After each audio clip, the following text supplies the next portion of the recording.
Hey guys, it's your girl Marielle. Welcome back to my channel, Friday Night Light Movie Reviews, where we do reactions, reviews to TV shows, movies, and other digital content. So today we're going to be talking about a Hulu documentary called Aftershock. I have been recently watching a lot of documentaries, and I think I'm going to do a series. It's going to have its own playlist of how we talk about and review different documentaries that we watch so we can interact with each other like we're sitting right next to each other. I don't know what it's going to be called yet, but please look out for that. So before we jump into this reaction to this documentary, go ahead and hit that like, comment, and subscribe button.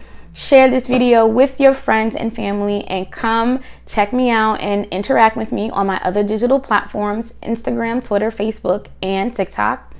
As always, those links will be put into the description bar below. My brain is everywhere. So again, we're going to be reacting to Hulu's documentary Aftershock, which is directed by Tony Lewis Lee and Paula Isert. I hope I'm saying her name right. I do apologize.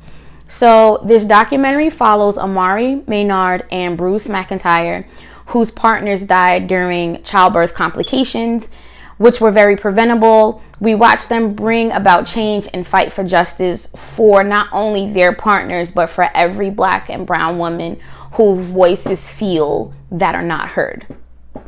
So say their names: Shamani Gibson, Amber Rose Isaac, along with countless other women.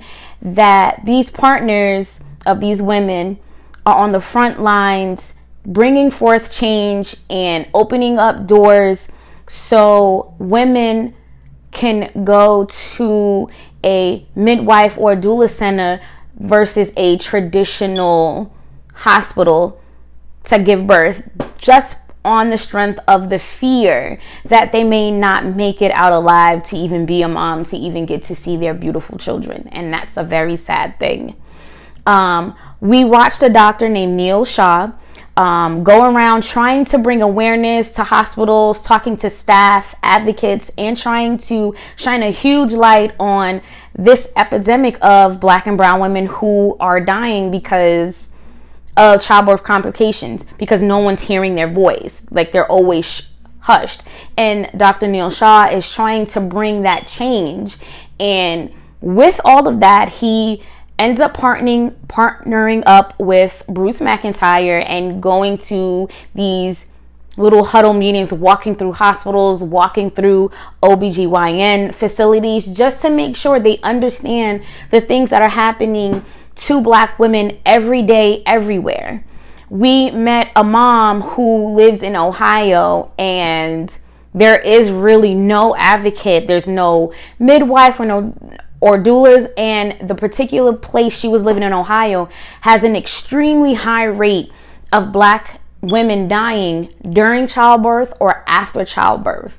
So with Shamani Gibson and Amber Rose Isaac's family, especially Shamani Gibson's mother, who's actually an advocate for pregnant women so their voices are not pushed to the side, we see them on the steps of Congress, going to meetings, going to these chances to speak to higher ups, people that can bring forth change.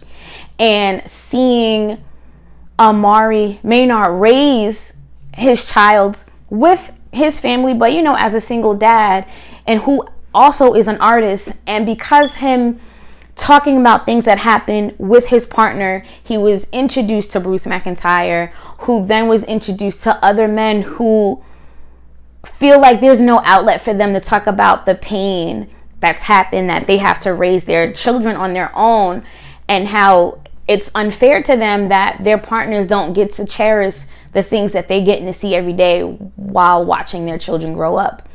So Amari Maynard draws these beautiful portraits of these men's partners, and with that, they have meetings, and it keeps growing and growing and growing. And you don't realize until you watch this documentary how horrible it is, and how these men feel like they don't have a voice because they're men and they're not the woman, and that's just not the case. So through this documentary, we see doulas, midwives talk simple human rights and how Black women should be heard and not pushed to the side. This documentary hits home with me because myself, I could have died from the lack of doctors and nurses not wanting to listen to what my complaints were about. So to get a little personal, I went into labor on Christmas Day, which I thought I was going to have my beautiful baby on Christmas baby. It didn't happen. I was told I was only 2 centimeters dilated, so I had to go home and wait. So we come to the next day, which is December 26th. My water breaks. When I went to the hospital, my contractions were 8 minutes apart. The doctor that saw me really wasn't trying to hear me. He had my, whatever you want to call it, just looking at it, not looking at me, not hearing me, and told me that my water didn't break. And I'm like, okay, first time mom, if the doctor says it didn't break, then it didn't break. He then told me to stop coming back to the hospital because it doesn't make any sense for you to keep doing it. He gave me a number to a hotline to say if anything happened, go home, take 2 Tylenols and take a hot shower and let it hit on the beat of your back. That's what I was told. So through the 25th to 26th, I'm going through so much pain.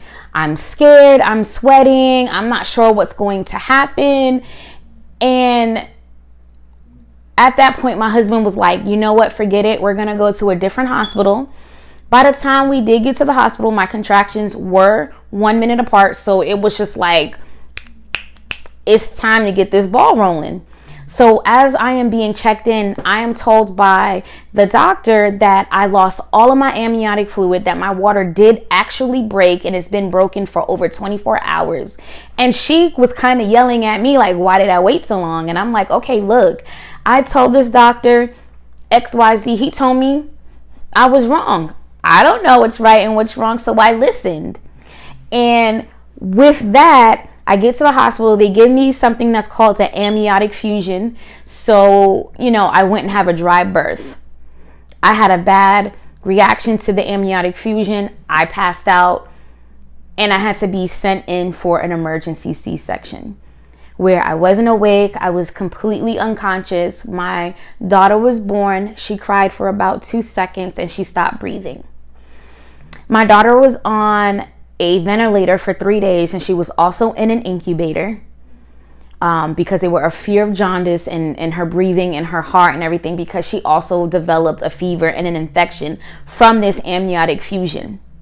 So my blood pressure was so low, I could barely stay awake. My blood sugar was non-existent. They had me wrapped in this heating pad. It made me look like I was shoved in a burrito. I didn't get to see my daughter for 5 days. And out of those 5 days, 3 days, she was on a ventilator where a machine was breathing for her. And while I was trying to get my blood pressure up, my blood sugar up, my white blood count cells to come up, all because a doctor didn't want to believe that I was in pain, didn't want to believe that I was having serious contractions and my water broke. Now, I'm one of the lucky ones. My daughter is now 15 and she's perfect. She's so healthy. I mean, it took me a while to get my health back in order, but I am here. And like I said, my husband and myself, we were the lucky ones where, I survived and my daughter survived. But with all that being said, as a Black woman, knowing how close I came to dying and watching this documentary where we're seeing these men stand up for their wives, stand up for their sisters, and watching their families stand up for this too, bringing a light to the fact that Black women die disproportionately higher than any other race woman because y'all don't believe that we feel pain. How many times that we saw the episode on Grey's Anatomy, saw the episode on The Resident, saw the episode on Good Doctor. Any hospital show, they did an episode on how doctors just push Black women's concerns and their partners' concerns to the side. And I really, really love this documentary. So as the end of this documentary comes, we continuously see Omari Maynard, Bruce McIntyre, Neil Shaw go through the motions and talking to people, making sure that they hear us, that we're not going anywhere. So we have so much work to do. We are continuing to fighting and bring awareness to follow in these families' footsteps so we can protect and make sure Black moms make it home to see their children grow up. Guys, it's on Hulu right now. Definitely go check it out. There's no stars category for this. It's just an amazing educational documentary that I think everyone should give a watch and hear these stories. So maybe you can tell someone else who's a doctor, who's a nurse, that these things happen. So we are at the close of this video. As always, don't forget to hit that like, comment, and subscribe button.